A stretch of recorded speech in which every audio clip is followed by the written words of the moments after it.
orar por ele. Posso, Michel? Então tá bom. Senhor, usa a vida do Michel nessa manhã, que ele possa ministrar à tua igreja aquilo que o teu coração ministrou o coração dele, Senhor. E que nós possamos ser tocados pela tua palavra. Que o seu Espírito possa ter a liberdade de falar conosco, que o nosso coração possa estar aberto, nossa mente possa estar aberta ao teu Espírito.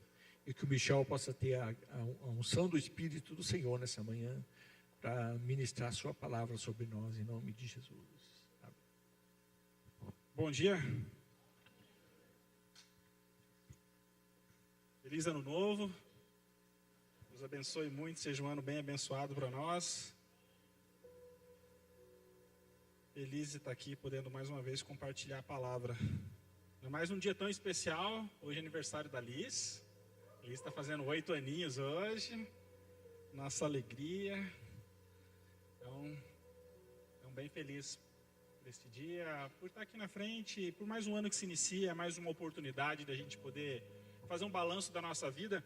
Sabia que não tem nada, as pessoas elas criam algo que na virada vai ter algo assim extraordinário, né? Vai acontecer alguma coisa e não tem nada demais não, tá, gente? É só uma celebração, um tempo de a gente fazer um balanço. Mas se a gente não parar e refletir e fazer esse balanço do que foi 2024, você na sua casa, com a sua família, você percebe que você vai entrar num novo ano cheio de expectativas, de sonhos, mas você pode acabar num ano frustrado, mais uma vez. Eu cheguei esses dias, foi dia 31, Jéssica, que eu fui no mercado? Eu fui no mercado, eu voltei dando risada, porque eu fui pegar uma fruta, sei lá, assim, 31 para ir no mercado, não sei porquê, né? Brasileiro assim, deixa para a última hora. Estava entupido de gente, né? Aí cheguei lá, quando consegui acessar as frutas, eu tinha duas meninas do meu lado conversando, e elas me chamaram a atenção demais, porque ela falou assim, amiga, pega essa fruta aqui, porque se você comer meia-noite, você vai emagrecer em 2025. Eu quis olhar a fruta para pegar o segredo também, né? Eu olhei para a fruta, era uma caixinha pequenininha, assim, eu falei para a Jéssica, eu não sei que fruta que era uma fruta ressecada, assim. Aí eu vi ela colocando no carrinho, assim, né, me chamou muita atenção. Quando ela colocou no carrinho, gente, o carrinho estava cheio de refrigerante, Coca-Cola, salgadinho. Eu falei assim, é só um milagre que aquela fruta vai fazer.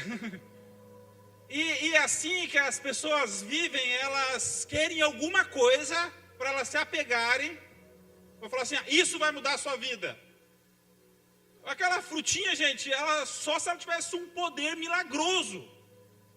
Porque o tanto que aquela mulher ia comer na virada, assim, era por um ano quase o carrinho dela ali, as duas com o carrinho cheio. E eu voltei para casa ao mesmo tempo rindo e pensando assim, porque as pessoas vestem branco na virada para assim, não, eu quero buscar paz. Eu quero amarelo, acho que dinheiro.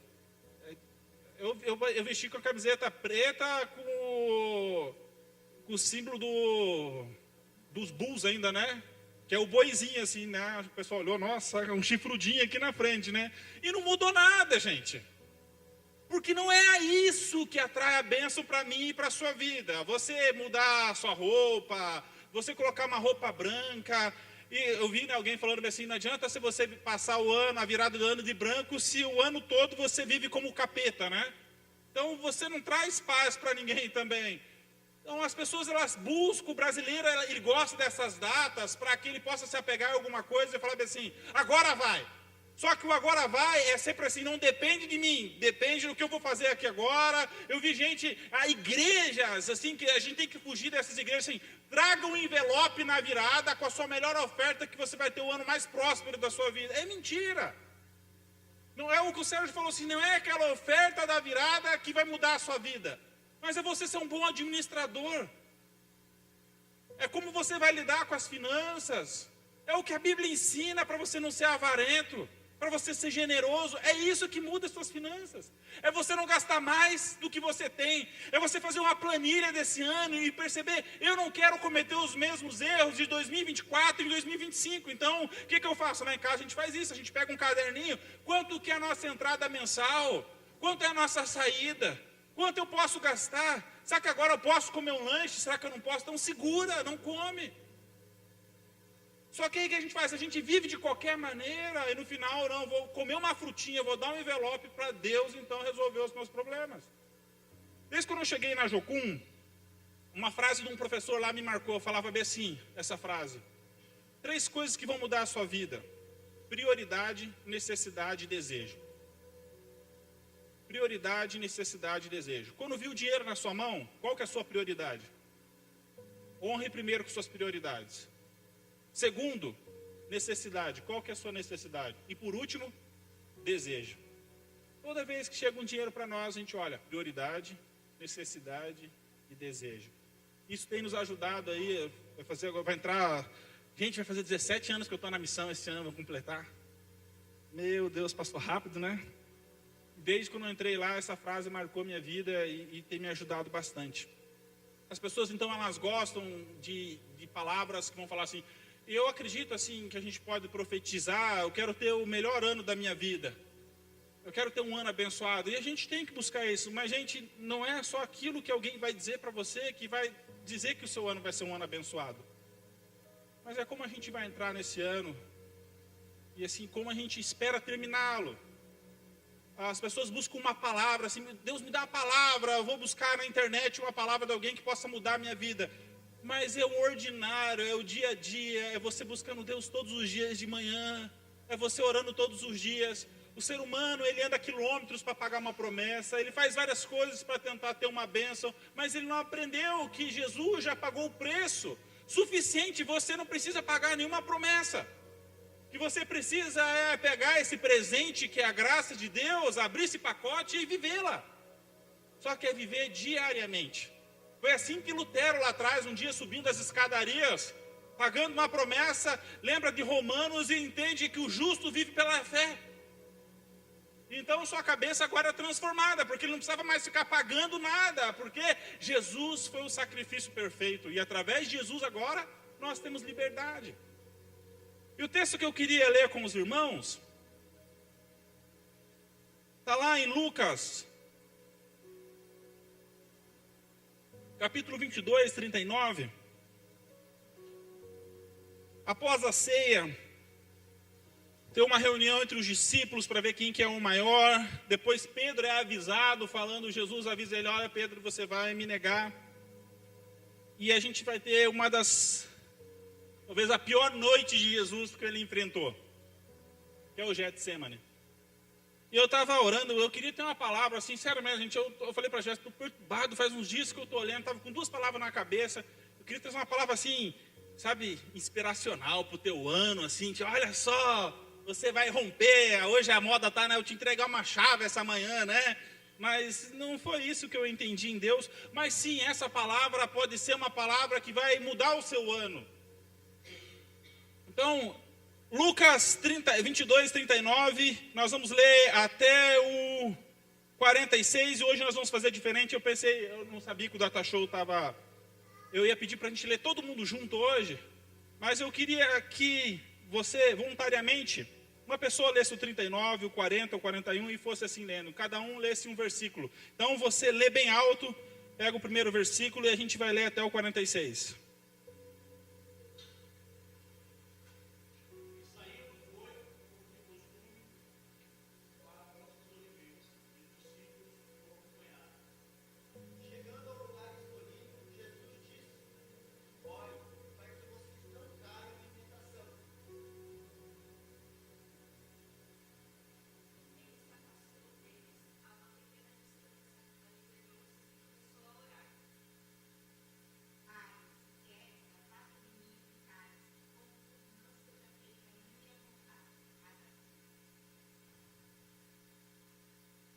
Então lhe apareceu um anjo do céu e o confortava. 44.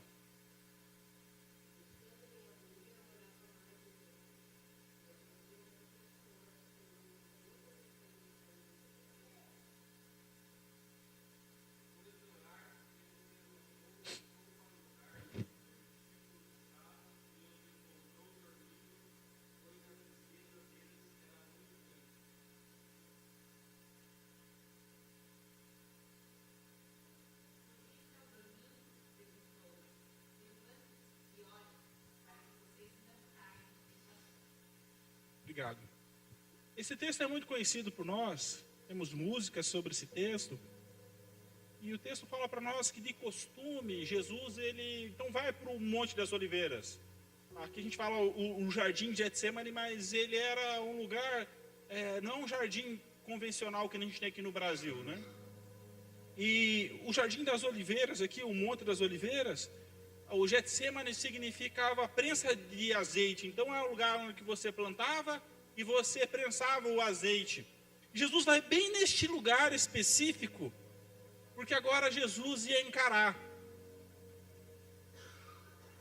como eu falei, as piores noites da sua vida, porque agora Jesus está orando ao Pai e chama seus discípulos, porque o momento é chegado. O traidor agora já saiu do jantar, já tinha ido negociá-lo, e agora os seus discípulos, depois daquilo ali, seriam dispersos. E Jesus ia encarar a sua morte aqui, e ele ia carregar o maior peso que um homem já carregou, porque ele carregaria todos os pecados da humanidade, toda a dor, toda a tristeza, tudo que faz o homem sofrer, tudo que faz o homem ser condenado. Jesus, então, estava prestes agora a carregar. E ia carregar a ira de Deus, o texto fala para nós. Então, nenhum de nós vamos passar pelo que Jesus passou na cruz. Por mais que o homem venha a sofrer e passe por dores, mas essa dor que Jesus passou, ele não enfrentou só a sua dor, mas ele levou a dor de toda a humanidade. Por isso que o peso se tornou tão grande. Mas o que nós podemos aprender com Jesus enfrentando as dificuldades? Porque por mais que a gente não vai passar por uma mesma intensidade do problema, nós vamos passar pelo Getsemane na nossa vida. Eu e você vamos passar por dias difíceis. E uma coisa que hoje eu estava pensando de manhã, as pessoas falam muito, você vai ter um ano abençoado, assim, assim. Mas gente, eu não sou profeta. Nós vamos passar pelo Getsemane esse ano. Nós passamos ano passado. Até que o homem se encontre com Cristo, nós vamos enfrentar dificuldades, problemas. E existem problemas, às vezes, que vêm com uma intensidade muito maior. São anormais. São como tempestades que vêm. E o problema, ele não avisa quando ele chega. O problema não fala, eu estou chegando. O problema, ele vem, às vezes, de repente, na nossa casa. A pessoa que vai fazer uma consulta de rotina, ela não imagina. Chega lá, vem com um laudo para casa que ela nunca imaginou.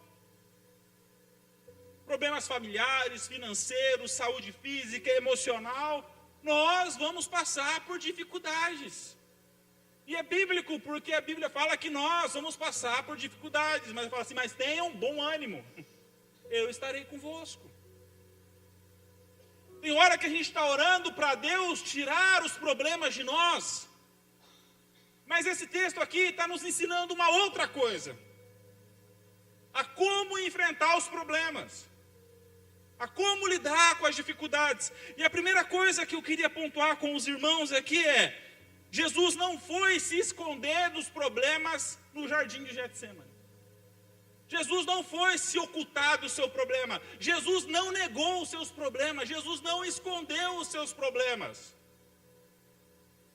Jesus, ele foi ali para poder enfrentar agora os seus problemas. E ele vai nos ensinar como nós vamos enfrentar os nossos problemas. Então a primeira coisa é, não negue o seu problema. Não esconda seu problema. Não finja que não exista. Fugir e se isolar não adianta. Tem gente, o crente, parece que ele não pode lidar com a tristeza. Eu falava com a Jéssica essa semana, estava fazendo um curso, a editora Fiel, ela está com vários cursos, estava em promoção esses dias, e a gente estava assistindo ela sobre aconselhamento na depressão.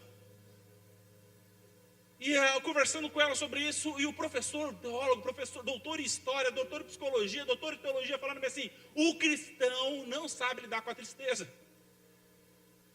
Na verdade, o ser humano hoje não sabe lidar com a tristeza. Quando alguém fica um pouco triste, o que a gente faz? Está com depressão, dá medicamento para ela. O cara vai lá no médico, vai falar assim, eu estou com depressão, porque eu estou triste. A mãe vê o filho no canto triste, ela pensa que o filho já está com depressão, já dá um diagnóstico sem passar por um profissional. E nós, parece que como cristão, porque nós servimos a Deus, parece que nós não vamos passar por tristezas.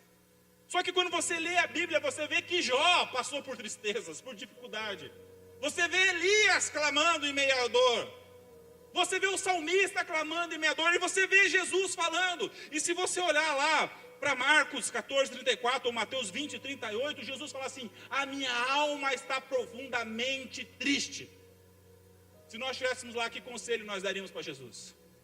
Jesus, você não pode se sentir assim, Jesus. Jesus se sentindo triste? Como que pode Jesus se sentir triste? Então um conselho que você não dê para ninguém é: você não pode se sentir assim. A pessoa, ela pode se sentir do jeito que ela quiser. Sabia? Ela pode se sentir triste, ela pode se sentir feliz. Às vezes nós, como conselheiros, nós queremos mudar algumas coisas nas pessoas que não cabe a nós. Nós temos que procurar entender. Nós temos que procurar olhar para aquela pessoa e falar assim: não, eu quero acolher você. Mas eu não posso falar para ela assim: muda isso. Eu e a Jéssica, uma vez a gente estava na praia, a gente encontrou uma esposa de um pastor, a gente estava assim, de férias, eu acho, né, Jéssica? Ela tinha perdido o marido e ela falou: que bom que eu encontrei vocês, porque eu não tenho ninguém para conversar, para falar o que eu sinto. Por que Deus levou meu marido? Por que isso, por que isso, por que aquilo? Começou a falar um monte. Porque toda vez que ela falava isso, alguém falava assim: você não pode sentir assim, você não pode sentir assim, você não pode sentir assim. E a Jéssica, a gente olhou, acho que a gente ficou mais de 1 hora escutando ela falar: por quê, por quê, por quê? E no final, sabe o que a gente falou para ela? Eu não sei. Por que Deus fez isso? Mas a gente abraçou, orou com ela, ela chorou. Você tinha que ver como o rosto dela foi transformado. E às vezes dentro de casa, assim, alguém fala assim: eu estou triste. O pai fala assim: triste por quê? Tem comida dentro de casa, tem roupa lavada, tem não sei o quê. Por que você está triste? Você não tem motivo para estar triste. Eu, na minha infância, tinha. Mas você nem perguntou por que está triste, qual é o motivo. Perguntou: o que aconteceu? Às vezes nem é com você o negócio, às vezes é lá na escola, às vezes é na faculdade, às vezes é na rua. Ou a pessoa está muito triste e você quer fazer gracinha para tentar mudar a pessoa, né? Tem gente que não gosta, ela quer só que fique alguém do lado, às vezes, conversando com ela. Ou entender que se ela for para o cantinho, ela vai ficar boa. E todos nós vamos passar por um momento de dificuldade e nós precisamos aprender a lidar com isso. E Jesus, ele vai para um lugar isolado, gente.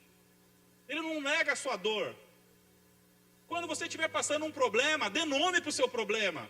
Qual que é o nome do seu problema? Seu problema é de ordem familiar, espiritual, é saúde física, emocional, financeira? Qual é o problema? Você consegue nomear o problema hoje? Eu já vi gente que foi para o médico e teve um laudo de um câncer, e a pessoa passar na igreja e as pessoas falaram assim: ó, não fala que você tem câncer, tá? Porque se você negar, aí não tem. Eu falei assim: já tem, o médico já falou, está ali. Você falava assim: não pode usar essa palavra, porque senão... Já viu o crente falou assim: não fala o nome do diabo, senão ele aparece. A gente vai criando algumas coisas na nossa vida, negue isso. E o diabo está lá destruindo a família, está destruindo a casa, mas negue, porque o filho está se destruindo, a esposa está se destruindo, o marido está se destruindo, mas as finanças da família estão se destruindo. Eu falo assim: mas negue esse problema. Viva num padrão como se você estivesse rico, como se você estivesse bem. Negue isso. Coma bem, faça aquilo outro. E com Jesus nós aprendemos que nós precisamos nomear o nosso problema. É de ordem o quê? Espiritual? Então é de ordem espiritual. E Jesus, então, ele vai para o Getsemane não para se esconder dos seus problemas, para enfrentá-lo. E Jesus, ele quer nos ensinar como nós devemos enfrentar os nossos problemas. E o segundo ponto, eu queria trabalhar com os irmãos, se você olhar o Mateus 26, 38, Jesus fala assim: então lhes disse Jesus, a minha alma está profundamente triste. Marcos 14, 34 fala assim: lhes disse Jesus, a minha alma está profundamente angustiada. Sabia que Jesus aqui não está orando para o Pai nesse momento? Ele está olhando para os discípulos e falando assim: a minha alma está triste. Eu estou quebrado. Eu estou triste, eu estou angustiado. Se o primeiro ponto é: não esconda seus problemas, não negue seus problemas, nomeie seus problemas. O segundo ponto é: escolha amigos íntimos para os momentos difíceis da sua vida. Jesus, ele para no Getsemane, pede para os discípulos ficarem, e ele só leva 3. Ele só leva 3 dos 11 que estavam ali, porque Judas já tinha metido o pé. Ele deixa os outros lá no portão. Ele entra com 3 e olha para eles assim: olha, a minha alma está triste, orem comigo. Jesus pedindo ajuda porque iria enfrentar momentos difíceis. E ele nos ensina, eu e você vamos passar por momentos difíceis, e nos momentos difíceis, tenham bons amigos. Tenha gente com que possa orar com você, tenha gente que você possa abrir seu coração, mas entenda, ele não abriu o coração na frente de todos, ele separou alguns amigos para isso. Hoje eu vejo as pessoas, mas eu não tenho dificuldade de abrir meu coração. Ele vai lá na internet, no Instagram, no sei lá onde, no TikTok, ele abre seu coração para todo mundo. Não faça isso. Chame pessoas para perto. O isolamento social é uma das maiores causas hoje que levam pessoas à depressão. Então a pessoa que nega o problema, a pessoa que se esconde do problema e não conta para ninguém e se isola, ele acha que está fazendo um bem para ela, mas na verdade só está se prejudicando. Jesus está nos ensinando, gente, que nós precisamos ter amigos na nossa caminhada. Você quer ter um ano de 2025 abençoado? Escolha amigos que possam orar com você nesse ano. Que no momento da dificuldade você possa falar para eles assim, eu estou triste, ora comigo. Estou angustiado, ora comigo.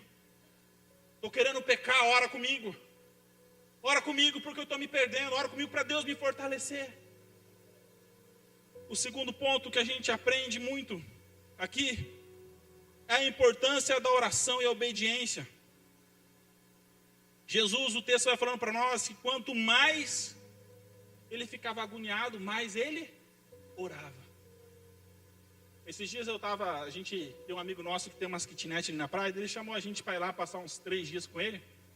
E aí a gente estava andando na hora da praia, assim, eu, Jéssica e Elis. E eu falava assim, nossa, olha que deve ser legal morar numa casa assim, né? Olha aí a gente conversando das casas bonitas que tem ali em Caiobá, assim, né? E aí eu brinquei com a Liz e falei assim, Liz, ora para Deus, porque Deus gosta de ouvir tuas orações. Pede para Ele uma casa para nós, né? E ela olhou para mim e falou assim, pai, Deus não me dá as coisas porque eu sou boa. Deus dá as coisas porque Ele quer. E aí eu fui embora, falei, Jéssica, a Liz ministrou meu coração ali. Porque uma vez ela estava orando pelo Beto Carreiro, foi lá um cara, levou todas as crianças da base no Beto Carreiro. Um dia eu ouvi ela orando por uma bicicletinha, alguém foi lá dar uma bicicleta para ela. Assim, eu vejo os motivos de oração dela sendo respondidos, sabe? Eu estava brincando, mas tomei uma lapada, né? É verdade.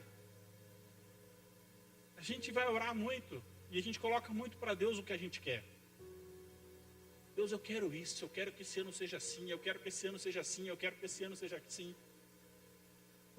Mas a pergunta é, o Senhor quer que seja assim o meu ano?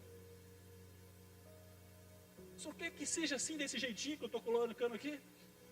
E a gente ora tão rápido, né? E coloca todos os nossos pedidos para Deus como se Ele fosse um Papai Noel, né? Que a gente recebeu do Natal agora e fala, tá aqui, me entrega e vai embora. E não fala assim, e escuta Ele falar com a gente. Se é da vontade dele ou não. E é interessante que Jesus teve uma oração que não foi ouvida. Quando ele ora aqui e fala assim, Pai, afasta de mim este cálice. Jesus está falando assim, eu não vou passar, afasta de mim essa dor, eu vou carregar a dor da humanidade. Não deixa eu passar por isso, Pai. Só que no meio da oração, o que acontece? Ele fala assim, mas que não seja feita a minha vontade, mas a sua. A nossa oração, ela não muda Deus, gente, mas ela muda o nosso coração. A gente quer orar às vezes quase igual um pinceiro, né? Querendo mudar Deus. Deus faz isso, faz aquilo. Deus põe um anjo lá, Deus faz isso aqui, Deus não sei o que, eu te ordeno. Eu vi um cara, eu te ordeno, Deus, que manda um anjo lá na porta. Nós somos servos. Nós não ordenamos nada. É Deus que tem seu decreto, é Deus que ordena e nós só obedecemos. E Jesus aqui nos ensina que ao orar, por mais que nós tenhamos nossas vontades, nós podemos colocar nossas vontades diante de Deus. Você pode colocar todas as suas vontades diante de Deus. Mas espere para Ele falar com você para ver se a sua vontade está alinhada com a dele. Porque é o que a Alice falou. Quando a nossa vontade está alinhada com a vontade de Deus e nós oramos, então vai acontecer. Por isso que tem muita coisa que você ora e não acontece, não é que Deus não escuta, é que Deus não faz parte do plano dele para te dar aquilo. E você vai continuar orando por coisas que Deus nunca vai te responder, nunca vai te dar, porque Deus falou assim, eu não quero. Aí você fala, mas Deus, você não quer me dar coisas boas? Aí você vai lá um pouco mais para frente, quando você vê assim, porque a vontade de Deus é boa, é perfeita e é agradável. Na oração, gente, nós entregamos nossa vontade a Deus, nós entendemos nosso jeito a Deus, a posse a Deus. Fala: Deus, a minha vida não é sua, não é minha, a minha família não é minha, os meus negócios não são meus, são teus, Senhor. Qual é a sua vontade no meu trabalho? É só ganhar dinheiro? O Senhor quer que eu abençoe a vida de pessoas? Qual que é a sua vontade na minha casa, Deus? É só nós temos coisas, ou o Senhor quer que nossa família seja um modelo? Você quer que nossa família glorifique ao Senhor? O que o Senhor tem? Qual que é a sua vontade para mim nesse ano, Deus? Eu quero fazer a sua vontade. Eu conversava com a Jéssica, uma palavra que Deus deu para mim nesse ano, para nós praticamente ali, para ela foi meio parecida, é sabedoria e prudência, que é um ano para eu ser sábio e buscar prudência. E eu fiquei pensando assim, então na hora de eu falar com pessoas eu tenho que ser mais prudente, cuidado com fofoca, cuidado para não machucar ninguém. E na hora veio uma voz dentro de mim e falou assim: não faça apenas pensando nas pessoas, Michel. Faça porque você quer me glorificar. Porque tem hora que eu começo a pensar muito nas pessoas, eu vou começar a tentar agradá-las, mas eu deixo de glorificar a Deus. Se eu quero uma marca de sabedoria e prudência esse ano independente de como as pessoas vão me ver, Senhor, eu quero que o Senhor seja glorificado através da minha vida, da minha casa. Eu não vou deixar de fazer uma coisa porque a tua palavra apenas diz que não, mas é porque eu quero te glorificar com aquilo que eu não estou fazendo e com aquilo que eu for fazer. Eu quero que seja um ano que quando eu acordar de manhã, Deus seja glorificado. Quando a primeira coisa que eu fizer no meu dia, abrir minha Bíblia, Deus seja glorificado. Que quando eu mexer no meu celular, os vídeos e as fotos que eu for entrar, Deus seja glorificado. Que quando eu for assistir um filme, Deus seja glorificado. Que nas minhas conversas, que nas minhas ações, que nos meus relacionamentos, Deus seja glorificado. Que na minha oração, Deus seja glorificado. Porque parece que eu sou sempre o centro das coisas, que eu estou orando: Deus abençoa o meu ano, eu quero isso, eu quero aquilo, eu quero aquilo, eu quero outro. E parece que eu sou Deus, e eu preciso ser satisfeito. Mas eu não sou Deus, eu sou servo. E eu quero agradar o meu Deus. E para agradar o meu Deus, Jesus está ensinando aqui, é que não seja feita a minha vontade, mas a sua. Que vontades para esse ano que eu e você temos que deixar de lado para fazer a vontade de Deus? Que vontades que nós temos? Que Deus está falando assim: não é a minha vontade, é essa. Que oração nossa que não está sendo respondida, mas não é porque Deus não escuta, mas é porque Deus não pode nos dar, porque não faz parte do seu plano. Outro texto bíblico fala assim, que Deus não está com seus ouvidos tapados, nem com seus braços curtados para que não possa nos ouvir, nos abençoar. Então por que Deus não tem nos respondido, nos abençoado? É porque a bênção está na sua vontade. Enquanto nós submetemos a sua vontade. Gente, Jesus não foi livrado do problema aqui. Vocês perceberam, né? Ele foi para a cruz. Só que o texto fala para nós, lá no 43, então lhe apareceu um anjo do céu e o confortava. Tem hora que nós vamos passar por momentos difíceis. E até os amigos mais próximos talvez não vão entender, porque quando Jesus foi falar com eles, eles estavam dormindo. Mas existe um consolo do alto para nós. Vieram anjos e o confortavam. Só que agora no nosso caso, Jesus levou toda a dor, toda a tristeza, todo o pecado lá na cruz. Ele deixou o Consolador para nós. Para que quando nós possamos passar por dificuldades, nós possamos então ter com quem contar. Mesmo quando você esteja nos desertos mais escuros.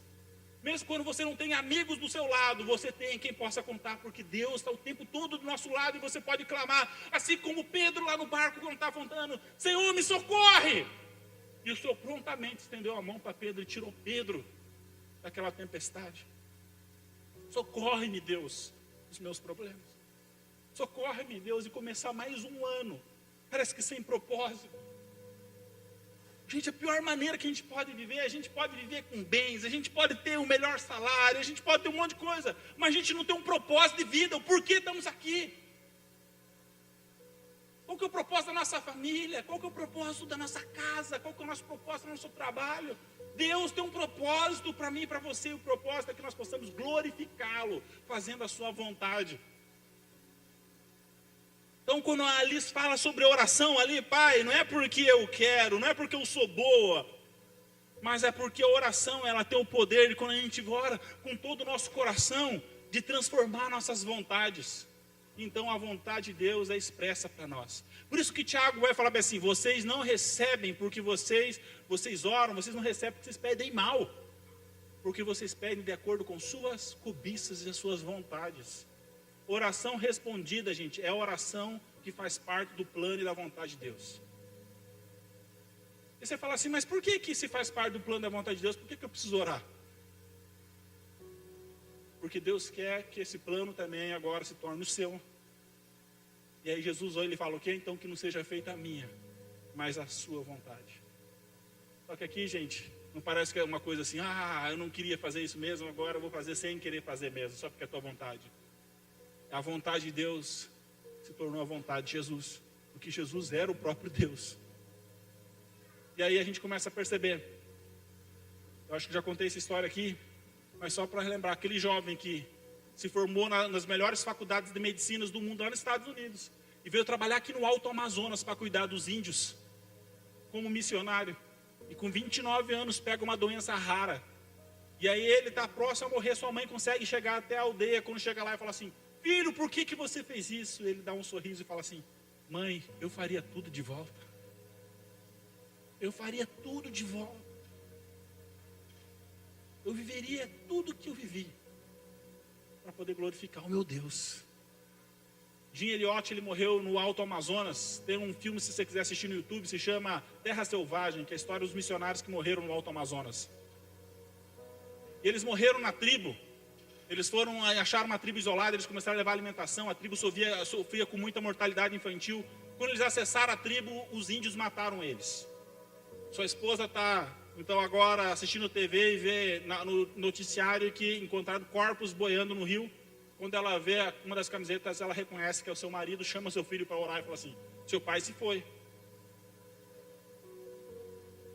E sabe o que acontece?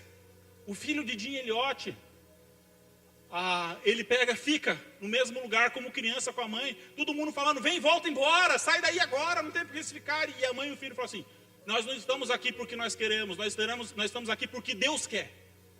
Esse menino cresce, e esse menino agora entende que é ele que devia ter a aldeia que matou seu pai. Só que, diferentemente do seu pai, a aldeia se converte. E no dia do batismo, ele vai batizar uma pessoa, um dos índios. O índio fala assim: você não pode me batizar. Ele: por quê? Porque fui eu que matei seu pai. E aí ele pega e fala assim: o mesmo Deus que me purificou de todos os pecados também te purifica de todo o pecado. Seja batizado em nome de Jesus. Levanta. E toda aquela tribo tem um encontro com Jesus e se converte. E muda toda a sua realidade. E o Jim Elliot, quando estava vivo, ele falava assim: vivam de tal forma que quando chegar a morte de vocês não tenham nada que fazer a não ser morrer. Porque vocês viveram uma vida de inteireza, de integridade, vivendo a vontade de Deus. O seu pastor falou bem assim: Jim Elliot, sai daí do Alto Amazonas, vem para cá na Inglaterra, a igreja vai dar tudo para vocês. Ele falou bem assim: pastor, eu não estou aqui porque eu quero, eu estou aqui porque Deus quer. E a fala dele depois repercute na família. O filho dele fala: eu não estou aqui porque eu quero, eu estou aqui porque Deus quer. É gente que não faz mais o que quer, é gente que faz o que Deus quer.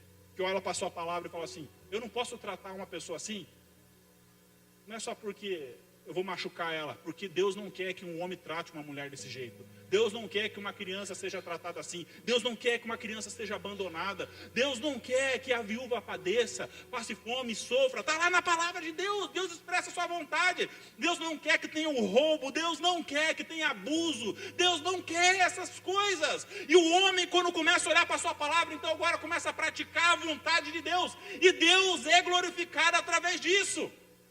Quando nós vivemos a sua vontade, e a sua vontade é boa, perfeita e agradável. Talvez você hoje esteja passando no Getsemane, nem começou o ano e você olha e fala assim: eu já estou no Getsemane. 2025 já começou. Mas eu queria dizer para você que existem amigos para você, que você pode contar. Nesse lugar aqui existem pessoas que querem conhecer mais a sua história. E assim como Jesus levou seus discípulos para orar com ele, tem pessoas aqui que estão dispostas a orar com você e ouvir o seu problema e a lidar com o seu problema. Eu queria dizer para você que, por mais que essas pessoas às vezes não estejam lá no seu dia a dia, na sua casa com você, você tem alguém que nunca te abandona. Tem um consolo do alto para você também, que está disponível agora para você. Talvez você vai chegar na tua casa, a gente vai orar por você, você vai falar assim, meu Deus, mas o problema está aqui ainda. Mas agora Deus te ensinou a como enfrentar o problema. Não negue o problema. Chame amigos, divida seu coração e ore ao Senhor, clame ao Senhor. Interessante que quando a angústia de Jesus aumentava, o que acontecia? Jesus orava mais e mais. Quanto mais problema, mais oração. Quanto mais dificuldade, mais oração. Gente, a gente fica reclamando na internet da vida. Comece a orar, gaste seu tempo orando, ore. Coloque uma música de adoração na sua casa e comece a proclamar na sua casa. Comece a orar pela sua vizinhança, comece a orar pelos seus filhos, do seu marido, pela sua vida, pela sua saúde. Troque, esse ano seja diferente. Gaste tempo em oração, fala, Senhor, intervém nesse problema, Senhor, peço, socorre-me, Deus. Gaste tempo, se fecha, se tranca lá dentro. Se tem um amigo que você pode ligar, fala, vem aqui, por favor. Quantas vezes que Sérgio e Isa, né, que a gente se trancava ali e orava. Antes de ir para Jocum, acho que eu fiquei orando uns 6 meses com a Isa aqui num quartinho aqui embaixo, aqui nós orávamos e orávamos, e Deus respondeu, vai, Michel. Mas demorou tempos e tempos e tempos e tempos. É importante você ter alguém que ora contigo. E na hora que você está fraquejando, fala assim, vamos, estou com você. E a importância da gente, na oração, gente, as nossas vontades ser derrotadas para que a vontade de Deus prevaleça. Estamos aí, está cheio de desafio para 2025. A gente pode então reconhecê-los, a gente pode chamar amigos para estar conosco e a gente pode orar e contar com Deus para esses desafios. O Getsemane aqui, gente, então era a prensa das ovelhas, das oliveiras. Prensa do azeite. O azeite aqui, o primeiro azeite ia como oferta para o templo. O azeite servia como alimento. O azeite servia como remédio. O azeite servia para poder iluminar, fazer as lamparinas naquela época. E Jesus aqui ele foi esmagado como uma oliveira esmagada para se tornar um azeite. E aqui Jesus já estava mostrando para nós, gotas de sangue, que ele seria a nossa oferta para Deus, que ele seria o nosso remédio, que ele seria o nosso alimento, que ele seria a luz. Ele vai falar em João, né? Eu sou o alimento, eu sou o pão da vida, eu sou a luz do mundo. Jesus é tudo aquilo que nós precisamos. Tudo aquilo que eu e você precisamos. Para 2025, gente, reconheça as dificuldades, dê nome para elas. Chame amigos. Separe os amigos. Jesus separou, deixou um tanto lá na porta, falou, deixa eu chamar pessoas mais próximas, pessoas que vão orar comigo. Pessoas que eu posso contar. Abra o seu coração para pessoas. Não busque o isolamento social. Busque alguém que você possa dividir. Toma um café com alguém. Bate um papo, fala assim, cara, você tem meia hora comigo? Liga, manda mensagem, você não está incomodando ninguém. O máximo que a pessoa falar assim, pode ser outro dia? Pode quiser lá, Michel, que não queria, vai lá na base. Michel, queria conversar com você. Vai lá, vem aqui, vamos conversar. E outro ponto, não desista de orar. Ore até que a sua vontade se torne a vontade de Deus. Jesus venceu, gente. E ele carregou lá na cruz toda a nossa dor, todos os pecados, para que nós possamos ter uma vida agora de santidade. Hoje é isso que nós celebramos aqui. Nós celebramos hoje a morte e a ressurreição de Jesus. E que nós possamos ter um ano para glorificar o Senhor como nunca antes.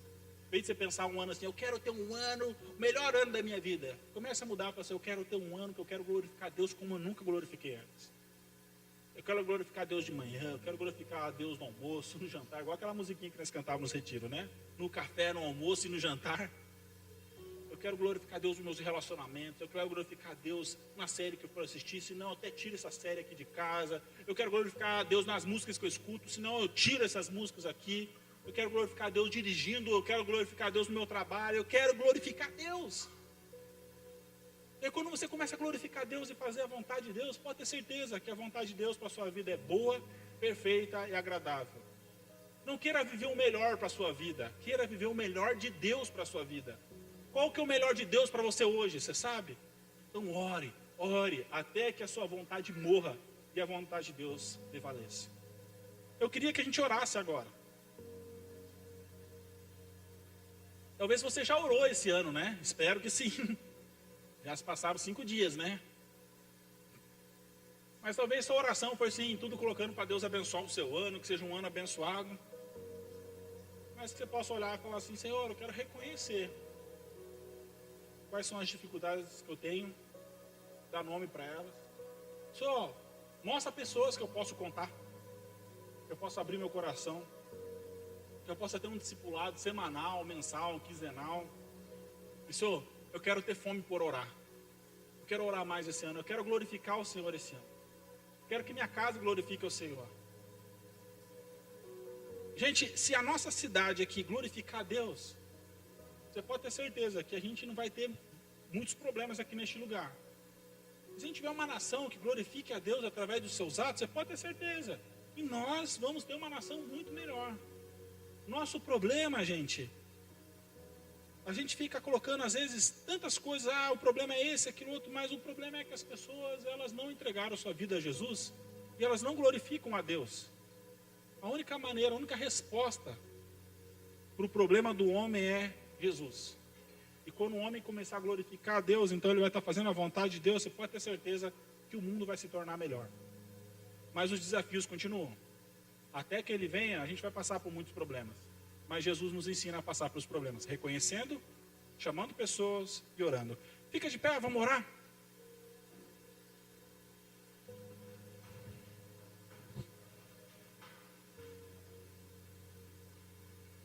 Tem uma música que eu tenho ouvido bastante esses dias. Eu acho que ela, em português, é digno de tudo.